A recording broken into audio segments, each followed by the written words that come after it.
Episode 59 of the Master Your Money podcast. I'm Ryan Greiser. As always, I got my guy, Fran Walsh, with me. And we got Mike Godsil on with us today. Mike's former teammate of mine from Liberty University, and he is now the Vice President of Total Packaging Services and the owner and operator of Sycamore Creek Farms. Mike, man, appreciate you. Hey, appreciate you having me. Yeah, absolutely, man. So what is going on in the great state of Virginia with Total Packaging and Sycamore Farms right now? Give the people a little overview about what you're doing. Yeah, sure. So TPS, as we like to call it around here, a little shorter. For us, we're a full service packaging company. What that means is on one side, we have full corrugated manufacturing capabilities. We're making displays, we're making industrial packaging, we can, POP displays, all that kind of stuff that can kind of sit on the ends of aisles and stores and all that stuff. But on the other side is what we call contract packaging, and that's probably the most exciting piece of what we do. It's a lot more hands-on, a lot more creative. Ultimately, you go to a grocery store, you go to any retail store actually, and you see these consumer packaged goods, and what that is we partner with large scale manufacturers to take their bulk products that they run by the cabillions. They send them to us, and we design the assembly lines, the intake processes, all the quality constraints to get it from bulk into kind of a retail ready package to go sit on the store shelves. One of my favorite things that we do, I got a lot of stories about cool things we got involved in, is we got a local brewery here that we work with. Speaking of, that's right. First happy hour beers podcast that we're doing. So cheers, boys. Cheers, boys. All right. So there's a local brewery here. We actually just put a video up on our website that we're kind of reconstructing. It's a local craft brewery here in Richmond, Virginia called Hardywood. And we worked with them. We actually created, you've ever gone to the store, you see kind of like those advent calendars around Christmas time. So we designed the big book, or the big, what do they call it? The big book of gingerbread stout. So what we did was, so that's like their flagship product every year. It's won like all these awards. It's fantastic. It's like a cult around here, Love it. And they make all these flavors, and we actually kind of came to them with a new design to get them, this package that holds 24 varieties of their gingerbread stout or their Christmas ales. And you open it up and it's like a book. Each one's got like a little window inside of it. So we designed all the corrugated components that go into it, all the print, all the art. We worked with their team to kind of design the outside. And then we put all the creative processes, assembly line processes in place to get 24 different flavors of beer and all these different windows and inside of these partitions and send it out to their beer club members. I mean, it's really a fun project. It's kind of cool. You should check it on the website when it comes up. It's a neat deal. I've never seen you so passionate about design and corrugated boxes and this. Things have changed a little bit from the early. It's a different 20s. day. It's a different day. That is really cool though. Like that's something I never even knew existed. Yeah. I would just assume, okay, you own a brewery. It's up to you to figure out like, how are you going to package this shit? Go ahead. But that's a cool gig to be able to do that stuff. Yeah, man. I mean, you see it on all different kind of industries. You see. So we work in the pet treat industry where we actually do, bulk to retail packs for, pet treats. We do the same thing in the craft beverage industry. We do, whether it be spiked seltzer variety packs, craft beer variety packs. I mean, think about it. These companies, they're all about high automation, all about, these significant capital investments to get these bottling lines running or these, whatever machinery or equipment is required to kind of produce this product. They don't have the manpower nor the space a lot of times to kind of get this one product into different SKU types. So that's where I come in. My whole business is built around being nimble, flexible, quick to market. So we become kind of this hub of, marketing teams wanting to bring something to market to kind of trial it in that retail space. But then also, they'll start running, they'll get an appetite for it, and we just make it so easy that they just stay with us long term. And now we get to kind of do the capital expansion and investment on our side to kind of more automate those processes.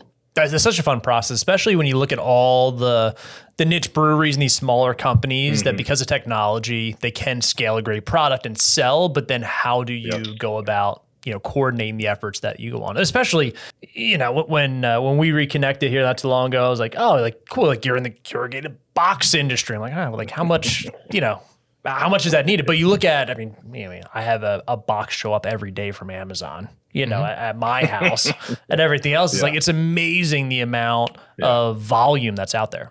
Yeah. To be honest, it's something that, that you don't even think about, but we all probably inherently know to be true. Like when you get like something that's packaged a cool way, like you definitely notice it. You're like, oh damn, that's kind of cool. Oh, yeah. But that's interesting. Yeah. Cause you never actually think about like, oh, I wonder who's behind the scenes, like designing this stuff to make you think that. Godsil. Damn right he is. That's right. Well, I would say I definitely got a highly qualified team behind me that kind of helps make all this stuff possible. That's for sure. There you go. That's the old captain leader that I know, right? Lift up the team. So let's talk about that a little bit, because you didn't have dreams and aspirations, I'm assuming, of being with the company that you were in when we were playing ball together, when football was wrapping up. So, you and I graduated the same year, wrapped up our careers together. So like kind of take us through that process. I know, you had a shot at going to the NFL. You're an All-American center. Things didn't quite work out. Then you kind of went into coaching, then made some pivots. So walk us through that story a little bit and how things played out for you. Yeah, from the time I was a little kid, I was like, I'm going to the NFL. That's what I'm doing. And he was an absolute unit, by the way. With 600-pound bench press, if memory serves me correctly. That's right. Broke the NFL record for the 225 test. That was my big claim to fame. You broke it? Yeah, I did 225 53 times. Wow. So, yeah, that was a good day. So we just had one of the world's strongest men on the podcast not too long ago, and he'd for perspective, like 20 or something like that. I forget what Tom said. I think he might say like 28 or something. Yeah. So to do it 53 times, that's insane. Yeah, it was absolutely. What's funny is, before I did it, I went for a max effort, the single rep, and I think, I did warming up before we went. I did like 550, 560 or something before I laid down. And so when your body's used to like putting that kind of pressure, that kind of weight on top of you, you lay down, you put 225 in your hands. I remember looking around like, what is happening? Because I just didn't, it was like I didn't even feel it. By the time I got to 53, it was just, I felt like my arms were tired. Like it was just, it was the strangest sensation. Yeah, at that point, it probably wasn't even your chest tired. It was probably just the lactic acid I was like, buildup was probably just straight so up and crazy. down, just wore out. Yeah. So it was, I just remember to this day, like how strange a feeling that was. But yeah, it was cool. Anyway, long story short, it, aspirations were to play at the next level. Kind of got riddled with some injuries right there at the end. So before I got married, the week before I got married, I got married March 7th of 2009. Shout out to my wife. She's going to be impressed I remember that date. Anyway, so the Saturday before, I went with Bill Gillespie to an American powerlifting event, or USA powerlifting event. And it was my first one ever. And, I'd never done that before. Didn't know anything about it. It was in Charlottesville. Laid down, benched 600 pounds, went for 630. They said my heel went up. So they were like, doesn't count. I kind of count it. That still pushed it up there. But if you press it up, that counts in the gym bro world. That's what I'm saying. Anyway, it was really cool. But then literally right after that, I spotted Bill Gillespie. I was 23 at the time. He was 53 about that time. And he benched 805. And I was like, my God, I just got smoked by a dude 30 years older than me. But, it was. Well, he's at 30 years the best in the world to build to that, right? That's right. And now he's, for a moment there, he was the all-time world record holder. So I can feel kind of good about that. Anyway, so I wake up the next day, knees blown up. I don't know what happened. Like I ruptured a bursa sac in my knee. We also simultaneously got this massive snowstorm. So I got stuck out like 2 hours away from campus. Couldn't get back. Didn't get back till pro day. It was really rough. All the doctors are in surgery. So dude, my knee was like, this big. And so I did okay in the pro day, but I was hurting pretty good. And so anyway, that lapsed. Didn't get any options from that, but I got invited to a regional combine after the draft.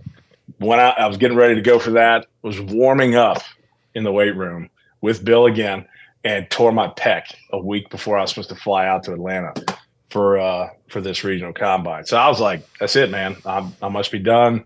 So because I had started as a true freshman, my 5th year, I was an assistant strength coach for Bill, and then kind of like a GA for the offense at Liberty.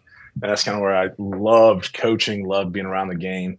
Long as I had an opportunity after the season to go 2 ways. I could go play in the old, NFL Europe, essentially in Switzerland, or I could go out and play arena football in Colorado. And I was like, come on, babe.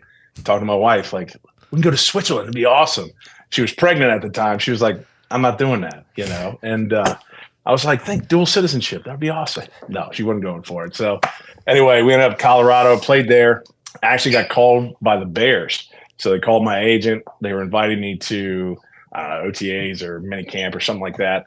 And it was my last arena game before I flew out to Chicago. I'm down the goal line running a QB sneak. So we run it, nose guard dives down at the ground, big pile right on the goal line. I remember turning and looking at my coach, and I was like, do it again. So I snapped the ball. I grabbed this dude. He tried to dive again, picked him up off the ground, go to drive him into the end zone. We're in the air, and I stick my hand underneath to kind of catch, and we both go through my hand. I snapped 2 bones in my left hand, and that was all she wrote. So that was all she wrote. 1 time, 2 time, 3, right? Right. Yeah, 3rd time's the charm.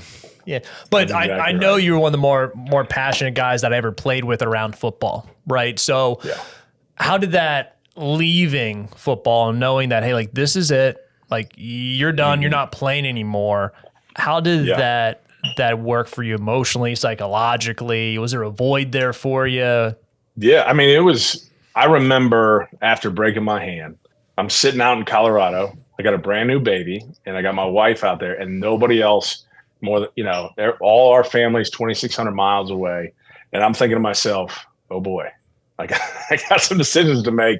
And I remember sending out resumes all over the world, trying to get in somewhere because I knew, hey, coaching seems to be kind of where I want to go. Anyway, got an opportunity at William & Mary. They were actually having what they called the Colonial All-Pro Camp. I flew out there. They were going to allow that to kind of be a working interview for their tight ends fullbacks coach position. And I remember I flew out there. I cast and all. I'm like, I got on the plane to go to Virginia after I got out of surgery that morning. So I caught a red eye and flew back to Virginia. It was wild. Anyway, I remember, looking at the guy next to me. I was like, please wake me up and make sure I get on this plane. Like, I can't miss it. I'm all drugged up. And anyway, got out there and, got the opportunity to coach at William & Mary because, instead of just looking at my resume, they had an opportunity to kind of see me in action. And that worked out pretty well. Coached there for probably, I think it was 5 seasons, and, put one of my tight ends in the NFL, which was awesome. Coached a couple of all-conference guys, a couple of All-Americans. It was a great experience. And it kind of kept me involved in the game. So it kind of numbed the pain or the disappointment to a point of not playing anymore. I still got to get out there and mix it up and go put hands on these guys and show them how Liberty plays football. Anyway, and which was fun, and so that was really cool. But once I got the opportunity to kind of leave coaching and get into business, kind of that emotional piece kind of became more present and had to be one of those things I had to deal with, which is a whole story in its own. Yeah, well, and it's something I struggled with a lot, right? Because you have a shit day. Like, you're going to go out to practice and throw some bodies around, right? Let that out. Or you're going to get a good workout in. Right. You're going to get after it. You're going to compete and get it out of you. And it's hard to transition from that, especially when you have your team, your boys, all of that around, and then just like that, it's gone. Yeah. Right. And it's just not there anymore. It's a tough transition to make, right, for a lot of people. So why did you not continue to pursue college coaching? So it's actually really interesting. So my father-in-law at the time, well, he's still my father-in-law. So you didn't get rid of him. He was still here. Yeah, that's right. He's still around. He basically, he called me. He and I were really close, still are to this day. And he called me up one day while I was coaching at William & Mary. And he's like, hey, man, you want to grab lunch sometime? He's like, I'm be in the area on this day. I'll come see you. I was like, absolutely. It'd be great. So I remember we met at some like Mexican joint, and it's kind of a weird vibe while I was sitting there. And, he starts going down and talking about, hey, I've really been praying hard about the business and what to do with it and where to go with it, and kind of that succession planning. And, I'm like eating chips and queso, like, yeah, that's crazy, man. Wow, that's got to be tough. Anyway, because at the same time, I'm actually up for 2 different jobs with Scott Walkenheim, right? And where was Walk at that time? So he was leaving UVA. Yeah, because he was our OC at Liberty, and then he left us to go to the Redskins. Yeah, under Zorn, left the Redskins, went to UVA. He's the offensive line coach out there. And he and I stayed really close for a long time. And anyway, he was up for Sam Houston State. He was up for Delaware. And so he said, listen, Mike, you're my first call. If I get this job, I want you with me. He said, can I count you in? I was like, oh, yes. Like I'm all jacked up to get back with Coach Walk. But now, fast forward a few weeks, I'm sitting down with my father-in-law, and he kind of goes through it, and he's like, listen, I put this list together of all these qualities or character traits that I'm looking for in the person to take over this business. And he goes, every time I come through this list, you are the only guy I can think of. And I was like, what? Me? You're talking about me? And he's like, I hate to do it. He's like, I know coaching is a passion of yours, and you've always been around the game of football. He's like, if you could say no, he's like, but this is just kind of the leading I have. And I was like, oh boy. Okay. So he was like, do me a favor, pray about it, and then let me know. I was like, okay. So I left, and I remember for a week, dude, I just wrestled with this and talked to my wife about it, and talked, to everybody I knew kind of about, hey, this is what I'm dealing with, this is what I'm thinking about it. And, prayed through it and felt like God was opening this door. And I thought about, what is it that I prioritize in my life? The game of football is great, but what was really important to me? And at that time, I had 2 kids and a wife, and I recognized how much time commitment went into coaching, how much time away from my family that required. And I recognized I want to be a part of my children's lives. I want to be there for their games. I want to have the stability of developing a community around me, of setting down some roots, and felt like this was a great opportunity. And so after all that, I said, and I got to make this decision before I find out whether or not Walk gets a job, because I don't want this to be like the consolation prize. And so I did. I called our owner, John Drinker, and I said, hey, I'm on board. I'm coming in. And he's all excited. And sure enough, Walk didn't get those 2 jobs, oddly enough. So it kind of all worked out really well and transitioned over here. But walking away from the game of football is hard for all those reasons that you said, because it is a piece of you. It's a piece of your heart. It's a piece of your soul. And, when you are sweating and bleeding for this thing, and you got these goals and dreams and aspirations, there comes a point in time where you have to reconcile where your identity lies. And I had to reconcile the fact that my identity is not tied to football. My identity is tied to who Jesus Christ calls me to be. And that was really what I started to learn over kind of a journey that continued over years, is that, I don't need to worry about what other people think of me, how they think, I'm doing, how I measure up. It became, okay, how do I align myself here in my faith and with God, and how am I leading my family and all these things. So, I mean, it was definitely, it was an interesting transition for me, but safe to say, I feel like God was absolutely kind of engaged in all of those scenarios, from, my knee rupturing to, my pec tearing, like, to breaking my hand. I think he was like, hey man, I got something different for you. And I am reaping kind of that harvest now, of what was sown back then, which is kind of cool. And it's not everybody gets the opportunity to have a clear path to run a business that's closely held within a family either. Mm-hmm. So aside from that journey that you went on, I would imagine there was some pressure of you getting into the business world and not just having the character traits, because obviously your father-in-law saw that in you, that you could do it, but you correct me if I'm wrong, but like no experience. Your family didn't do what their family was doing, and you're kind of tapped to be the heir to the throne, and you don't know anything. Jack Diddley. Yeah. Just, I don't know how many sons are dying to get into business with their father-in-law either. I imagine that was probably a nervous thing just for your relationship, because business is hard at times. You know, like so that was probably something else you were weighing in your mind. Like, will this impact our relationship in any way? Yeah, I mean, so I kind of consider myself uniquely prepped for this very scenario. My dad was a teacher in my high school, was the head football coach for me growing up.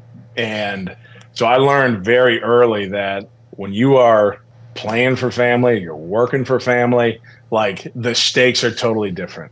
You know, I think there is this sect of society that recognizes nepotism and like how this is bad. And, because he's related somehow, he gets these opportunities. My dad taught me early on, like, because I was his son, I was going to be disadvantaged more than the rest of the guys. Because all of a sudden the bar was here for everybody. But the bar for me was like, and I remember, even as a kid thinking, what the hell is happening? Like, what? Why are you not picking on this guy? You're over here giving me crap about my squats not being deep enough. You're embarrassing me, Dad. And it was all these emotions I felt. I remember my sophomore year of high school. Okay. Now it's kind of late bloomer, but my sophomore year of high school, do you remember Brian Mosier? Oh yeah. Right. Yeah. Mo and I went to school together. We grew up together. He started as a sophomore, and there was like a couple other guys in my class who were starting, and my dad would not start me. And I remember it used to tick me off so bad, dude. And I'd go into practice. We had a center who was a senior, right, in high school, and I had to be like the scout team nose guard. And I remember lining up every play, and I would just beat the dog mess out of this dude, over and over and over, because I was like, and then I would literally put this dude on the ground and I'd walk back like this at my dad and go get back in the huddle, But love it, dude.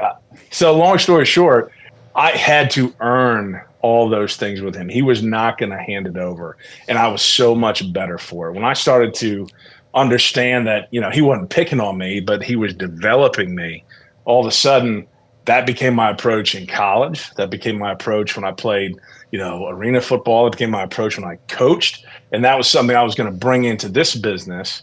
And because I had learned that, when I had the opportunity to join TPS, it was business as usual for me. I was like, I'm going to learn everything.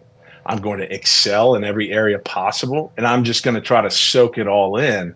And, I started as a project manager, and I was given a couple different things to cut my teeth on, and spent a lot of time with John, just kind of learning and kind of figuring it out. And then, he has kind of a leadership style where he's like, you hire good people, and then you let them start to make influence and make impact, and, give them some guidance left and right every once in a while and see what they do, and that's what he did. He gave me a lot of rope, and I stumbled. I made mistakes, and, went from project manager into kind of operations into, the plant manager into, the other, sales side of the wall and accounting. And then ultimately, took over the entire operation as he kind of stepped back out. And, it's the amount of time he invested in me and the freedom that he gave me to create and build and design, not just the solutions that we were developing, but even the people, the team atmosphere, and the culture is kind of what helped guide me to kind of where we stand today. So love it, man. And what's the scope? No, I mean, it's phenomenal. What's the scope and the scale of like the operation today? Like the amount of people that you're leading, like how many companies are working with TPS, and what does that look like? So our customer base, we have probably about 85 different customers that we service. Now, only a handful of those, probably 5 or 6, are going to be, well over 6 figures and into the 7-figure range.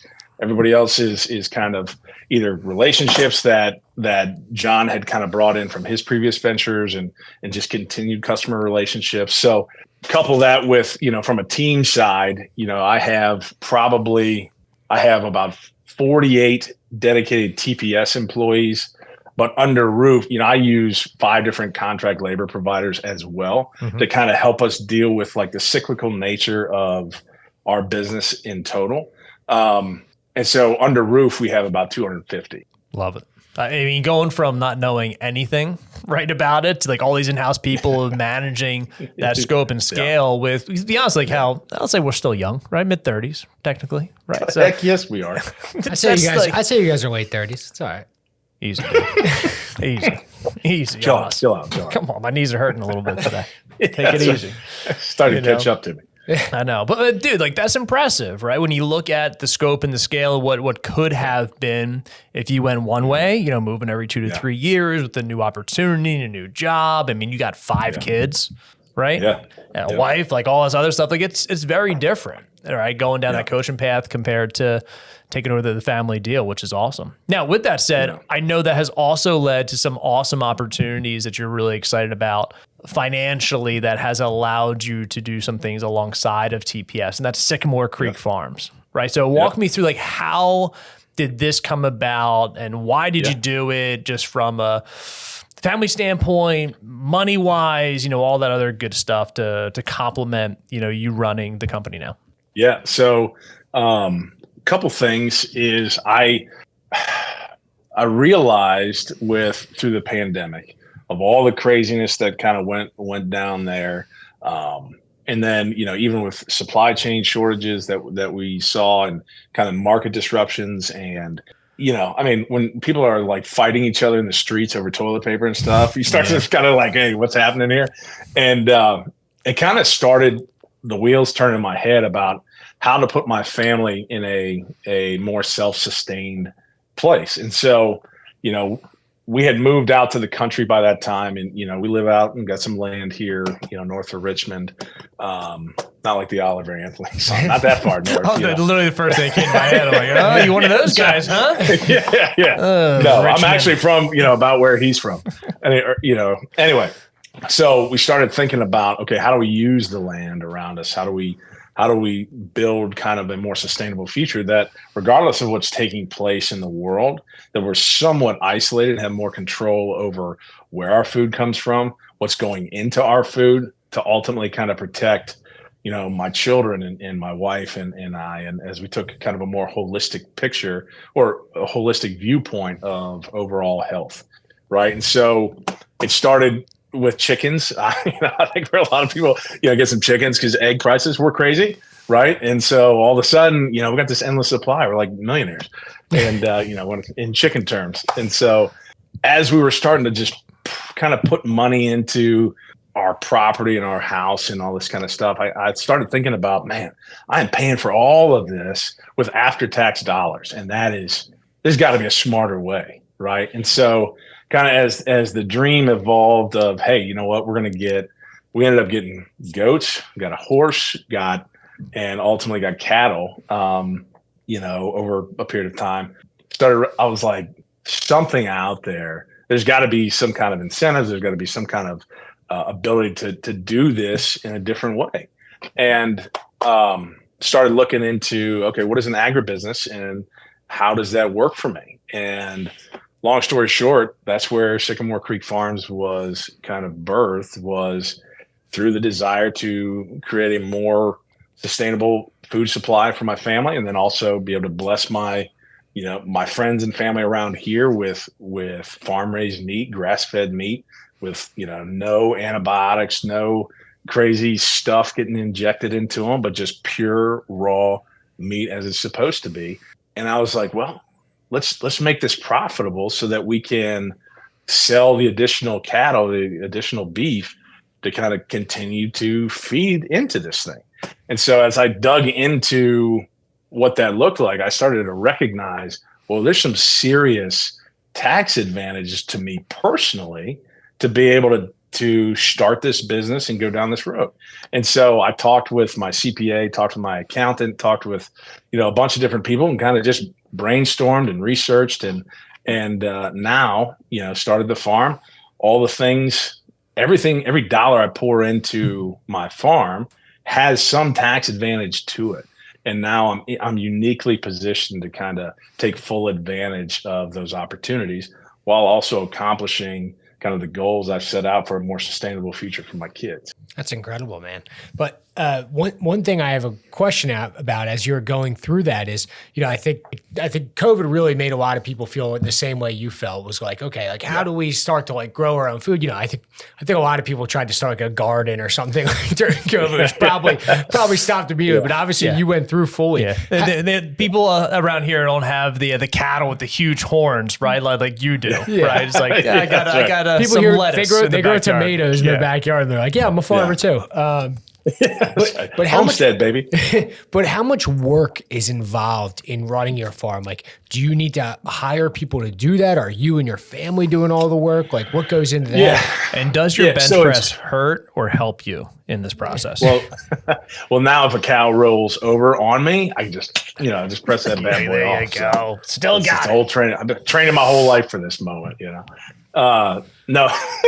So from a work standpoint, that was something that I was really hesitant about. I did not want to get into row cropping. I did not want to get into like the gardening aspect of things because it is an unbelievable amount of work. Yeah. And so kind of what we ended up doing is I actually hired a guy to do site work on our property. That was the largest portion of work needing to be done is kind of cleaning the land up, getting the fencing installed, getting the proper equipment, all those kind of things. And when you say land work, you mean like cutting down trees and clearing the land and making it. Yep. So there was a lot of, actually the property we bought, they had come in and timbered before we purchased the property and they did a terrible job of cleaning up after it. So we had like these huge tracts of land that were just unusable because there's like down trees and thatch growing over top of them and weeds, and it just would pool water.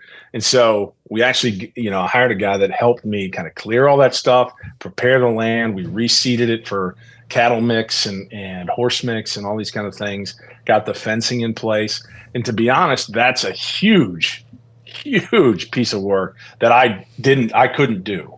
Right. I don't know the equipment to do that. You're talking about excavators and like hundreds of thousands of dollars. Unbelievable. Yeah. And for kind of my operation, that was not going to work.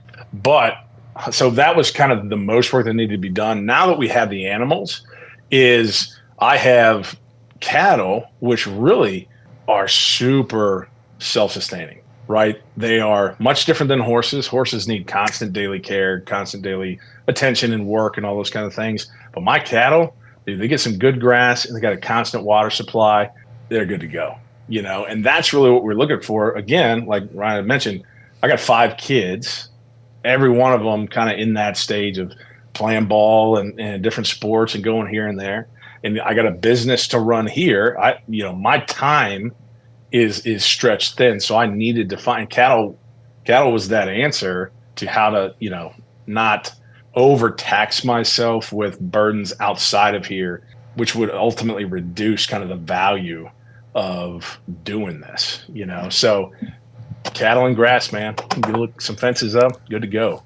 So it's probably cool for I don't know how old your kids are, but it's probably awesome for them to be growing up like on a farm around animals. Like that's probably just a fun experience for them. They love it. They love it. And it's interesting. We got 13 all the way down to 2. They're all 2 years apart and until our youngest. Good for you. That's awesome.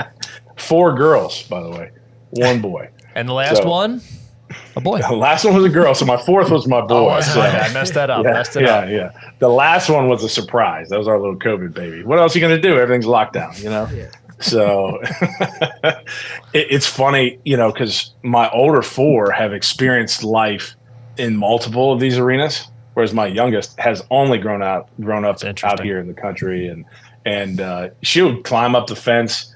We got an orchard on the property as well, and so we'll pull a bunch of the fruit, apples or pears and stuff that we're not going to eat, and we'll bring them out there, and she'll just feed the cows over the fence, and she'll hey cows, it's pretty funny. Oh, that's cool. So it's a very, very cool situation. So talk to us about the financial side of it a little bit, because I know you mentioned this during our call ahead of time, is there's some unique tax advantages to running an agricultural business that's unique from other businesses. Right. And again, like I'll preface that by saying everything I've done, I've set up with my accountant, my CPA to, Because again, you don't want to mess that stuff up. And this is not tax and legal advice also. Correct. So consult your accountants, consult your attorneys. That's right. All right, now let me tell you the real story. Okay. So no, it's so what happens is, so an agribusiness has to show a profit 1 out of 7 years. Okay. And really, so in a profit as determined by the IRS is basically you're in the black by greater than $1. Okay. So that it's not about, I got to show this massive return or this massive amount of income.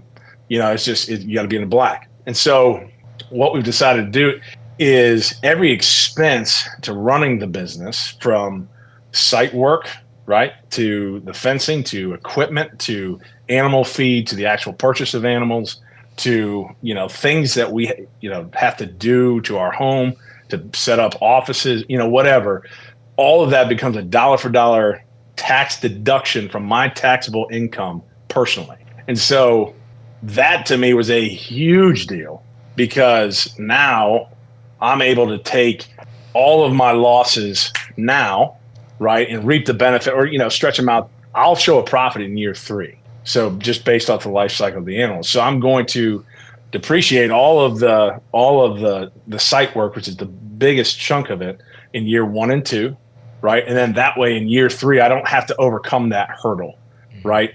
You know, my expenses can be a lot lower than, you know, what I actually yield from selling the beef and taking it to market.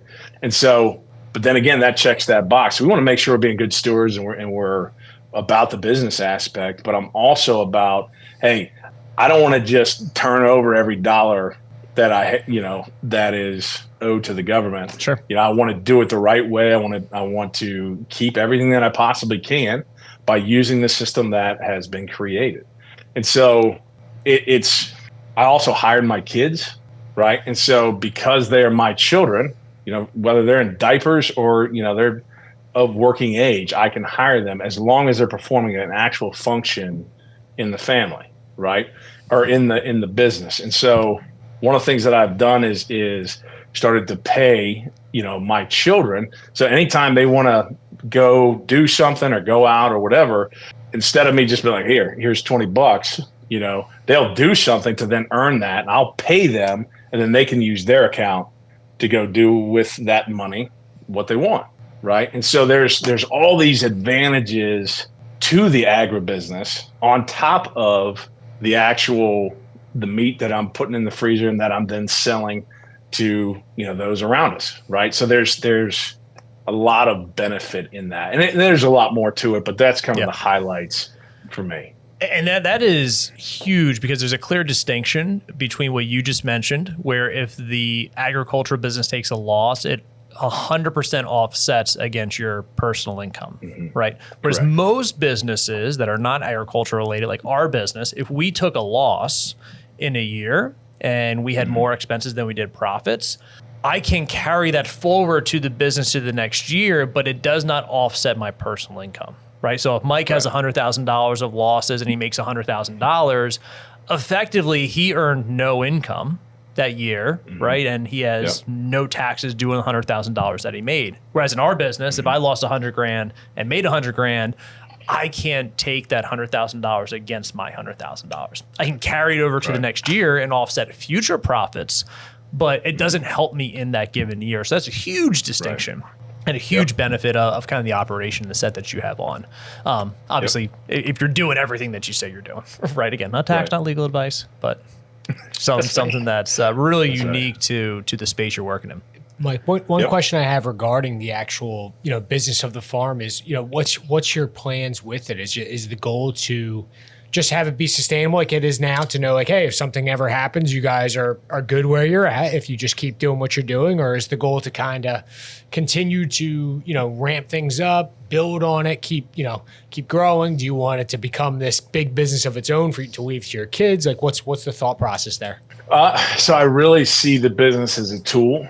And, you know, I want to see it grow, because again, when I go out and buy a larger tract of land, that becomes one of those expenses that I can claim for the farm to then put cattle and infrastructure on that land. So for example, there's 100 acres right across the drive from me.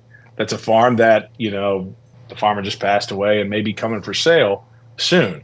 Like, I'm eyeing that property because I want to be able to expand it, grow the herd, and now I'm growing my opportunities to make a profit, right? So it becomes this kind of double-edged sword for me. It's a lot of tax advantage, but also, it becomes an opportunity for me to kind of grow my footprint and expand. And then one day, we'll kind of see where it goes. The real question is when can we get some of that prime grade cattle? Come on, baby. Quick question I have on that is just when you're talking through the life cycle of the cow, like, how are you even tracking that? Like, what do you just numbering the cattle and you're just like, okay, like number 12 should be dying any day. Time's now. up, baby. That's right. Yeah. So, I mean, obviously, the cattle all have ages, right? Yeah. And so there's kind of a prime age for processing the beef. Right now, we have 5. We have 2 heifers and 2 steers. One is to be born here in kind of the next month or 2. And so we don't know what that'll be, whether it be a heifer or a male. So the steers are, right now we're just building them up. They're 6 months old and 4 months old. And so about that 18 to 22 month time frame is the perfect time to kind of process this specific breed of cattle. Got it. And so that will be the plan, is about that 18-month turn. And then what will happen is, as the heifers continue, because we'll continue to kind of breed them. They're great moms. So we'll continue to breed there. And then ultimately, when they get past that point, they'll be processed as well. I get a lot of hamburger out of that because the regular steak would be a little tougher. So, because they're just older, So it's it definitely has some turn time to it. And ultimately, a lot of these tax advantages for farmers lie there because farming equipment is so expensive. It is if you see these giant combines out there in the country in Pennsylvania, like, those are multi-million-dollar machines. I mean, they're unbelievable. And so the cost of doing business is high. So there's not a large focus on there's not a large expectation that a farmer is going to make a lot of money, right? Especially out of the chute when they're investing so much capital up front. And it takes time. Right. It takes a lot of time. And really, until you get into big ag, kind of like you see in big pharma, you see in like these different, these different like super corporations, like every other farmer is dealing with this because there's always the capital expenditure. There's always the market rates are always being, driven down, for the price of beef and all these kind of things. Your beef is a commodity, right? And so there's markets and indices that are tracking this stuff and kind of governing that. It becomes a science, to kind of play that the right way. And there's opportunity, but again, it's about kind of the way they've phrased it to me is how do you keep it generating, keep it working, and keep it level, and that becomes somewhat of the focus for most, I'd say 80% of the farms out there. Love it. So cool, man. Let's dive into 2 other things here and then we'll wrap up. It's been a really interesting conversation. So it sounds like through your path, you've made a lot of moves that have put you in a really, really good position and are continuing to do so. But I'm curious, what are some of or maybe the worst money moves that you've made? If you could go back, like, maybe I shouldn't have done that. Speaking of my Danny Rocco list, let me get all these out. No. So for me, so the worst one, we bought the property we are at, August of 21. Okay, so August 20, we're just there over a little 2 years now. And first of all, we sold our house at a huge surplus because the market was wild. And I was like, great, we can get a contractor in here, get this whole thing flipped and changed and, redone. We redid everything. And I was like, yeah, I hired my buddy's father, who is a contractor, right? What I didn't do was I didn't vet the contractor. I didn't actually put 2 and 2 together that he was going to charge me for all the work that he was doing. So all of a sudden I'm like, oh my God, why is this so freaking expensive? I'm like stroking checks and for all this stuff to get done. And literally I would say, hey, I'm like, hey, what do you think about this? He's like, yeah, You want to do it? I'm like, yeah, if that's an option. And he's like, done. And literally it'd be done the next day. I didn't see like prices on it. I didn't see, all of a sudden it was just done. And then like a month later I get the bill and I'm like, oh my God, what just happened? And so dude, it just poof, all that surplus. Now I had set some aside and put it, stuff in different places, but this budget that I had set to like redo the house got eaten up so fast because I didn't vet my stinking contractor and understand how he was charging me. When I found out later, I was like, oh my God, I could have made these calls and just paid the dudes to do it. Oh God, live and learn. There you go. Live and learn. There you go. So do some due diligence next time, right? That's right. That's good. That's good. Make them quote it. There you go. Just hey, show me what your idea is going to cost. All right, best money move. So, what do you got for us there? Well, so I would say my best money move is this new venture with the Sycamore Creek Farms. It is really probably the most advantageous thing I've done to date because again, the tax code plays favorably to businesses and corporations. I mean, it is set up. It's not set for me, the middle-aged white guy.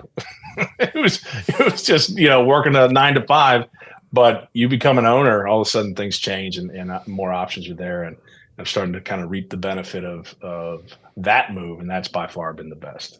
Awesome, man. So if you had to go back and tell your younger self, something, what words of wisdom would you give, 22-year-old, Mike Godsil or younger? Ooh. So now from a business perspective, or what would be like the best advice I'd give? Let's go both, right? It sounds like you're a little fired up. Okay, you got something good up your sleeve here. So go ahead, man. Fire away. One of each. All right.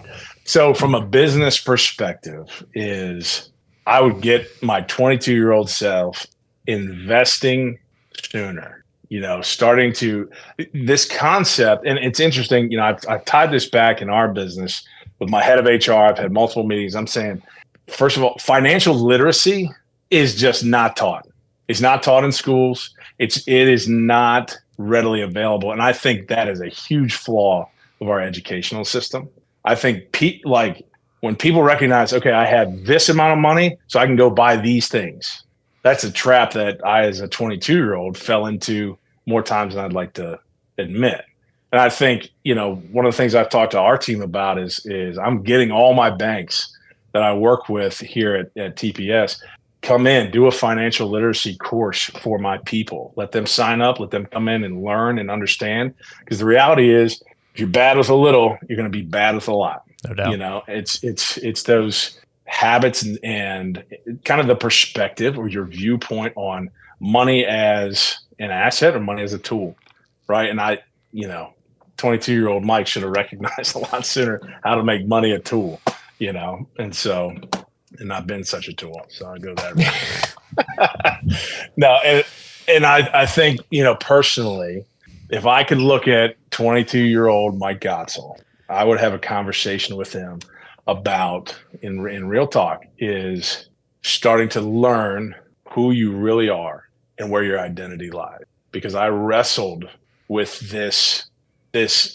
desire to meet everyone's expectations for far too long. I was doing things, and I have done things up to that point in my life because I wanted other people's approval. I wanted to be a people pleaser. I wanted to kind of, make sure that I was standing out. And ultimately that came from an insecurity of mine where as long as I met those expectations, people wouldn't walk away from me. And that was so unhealthy and so destructive. When I finally got introduced to kind of God's expectation or God's, description of who I am and understanding who I was in his eyes. And when I finally came to accept that, all of a sudden things changed. I was more free. I was less tied down and held back by this fear of failure and this fear of letting people down. It opened up kind of the creative side of my mind and my heart and my soul, because I could go pursue without the fear of looking stupid. You know what I'm saying? I can go try things. I can go explore. I can go, try my hand at these things, reevaluate, and go again. If it didn't work out, doesn't matter. You know, it's just looking at things as learning opportunities, not as, okay, how am I going to be exposed today? Right. And so that's been just a life altering kind of position and standpoint for me to be in. Love it, man. That was awesome. Yeah. Well, I appreciate you, taking the time to be so transparent with us and show what you got going on, how you're doing, and the lessons that you've learned. Man, it's been really fun. So if people want to check out TPS, people want to check out Sycamore Creeks, where can they find you? Yeah. So you can hit us on our website, tpsyes.com. New website's dropping on November 1st, but we got a decent website out there now, and so you can check us out there. And again, I'm on LinkedIn and I don't know, Instagram and some other things. MySpace, that's my favorite platform. So they still got that thing, huh? Hey, anytime you're gonna have a Page song, that's my favorite. There you go. The Linkin Park back in the day, I felt like a baddie. Blast that in the weight room, get the boys going, right? That's good. That's right. Awesome, man. Well, listen, Mike, I really appreciate you again, man. It's been fun to catch up with you, and obviously it's been a pleasure to be part of your journey many years ago, and now, man. So appreciate you, dude. Absolutely. Hey, anytime. Thanks for having me. All right.